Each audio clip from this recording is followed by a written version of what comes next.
Selama ribuan tahun, kita, manusia, hidup sebagai bagian dari alam. Tapi coba lihat sekarang, peran itu sudah berubah drastis.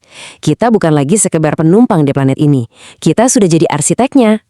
Nah, kalimat ini dia intinya. Kita udah bergeser dari yang tadinya cuma ikut serta dalam alam, menjadi kekuatan yang secara aktif membentuk dan mendesain ulang kehidupan itu sendiri. Pertanyaannya, gimana caranya kita bisa sampai di titik ini? Untuk jadi pencipta, jelas kita butuh alat kan? Tapi ini bukan palu atau pahat.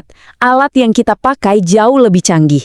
Alat-alat biologis yang bikin kita bisa menyentuh kode paling dasar dari kehidupan.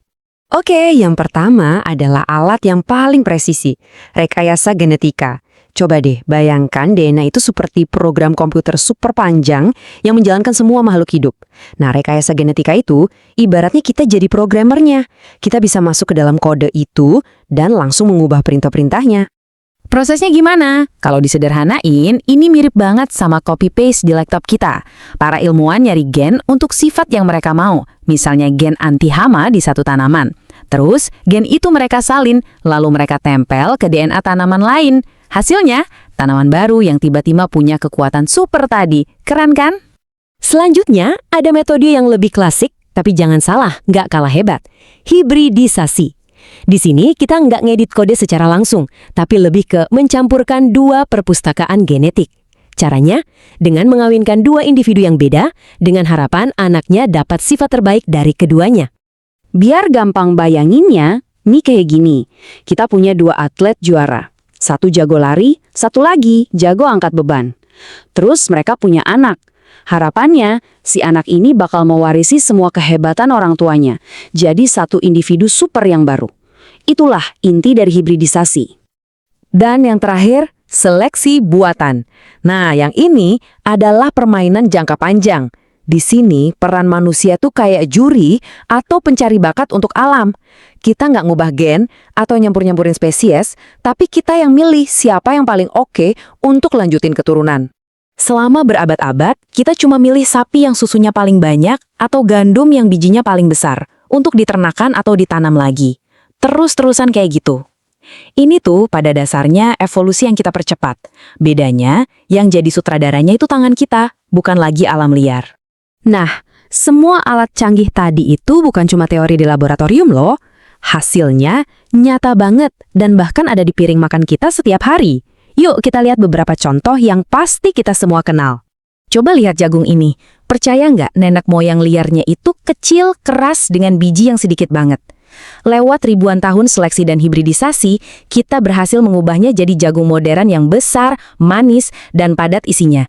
Perubahannya dramatis banget. Atau semangka deh. Dulu kan makan semangka itu repot, isinya biji gede-gede semua. Lewat hibridisasi yang cerdas, sekarang kita bisa nikmatin semangka tanpa biji yang rasanya jauh lebih manis dan praktis. Ini contoh sempurna gimana kita mendesain ulang alam demi kenyamanan kita. Hal yang sama juga terjadi di dunia hewan ternak. Ayam pedaging yang ada sekarang, ini adalah hasil seleksi buatan yang super intensif. Mereka tumbuh jauh lebih besar dan jauh lebih cepat dari nenek moyangnya. Kenapa? Ya ini cara kita memastikan pasokan protein yang cukup buat miliaran penduduk dunia. Oke, kemampuan buat membentuk kehidupan ini jelas membawa banyak banget manfaat. Tapi, sama seperti kekuatan super lainnya, ini datang dengan tanggung jawab dan konsekuensi. Ada harga yang harus kita bayar untuk semua kemajuan ini. Manfaat paling jelas, ya ini produksi pangan kita meledak. Coba lihat grafik ini. Dari metode tradisional, ke modern, sampai ke rekayasa genetika, lonjakan hasilnya itu luar biasa. Inilah cara kita memberi makan miliaran orang di planet ini. Tabel ini nunjukin dilemanya dengan sangat jelas. Di satu sisi kita dapat produksi pangan yang melimpah, kualitas hasil yang lebih baik. Keren kan? Tapi di sisi lain ada resikonya. Keanekaragaman hayati kita berkurang, ekosistem bisa terganggu, dan kita jadi super tergantung sama teknologi. Ini benar-benar pedang bermata dua. Dan ini semua membawa kita ke satu perenungan terakhir. Setelah kita lihat kekuatan yang kita punya dan semua dampaknya, kita harus bertanya pada diri sendiri sebuah pertanyaan yang sangat-sangat mendasar.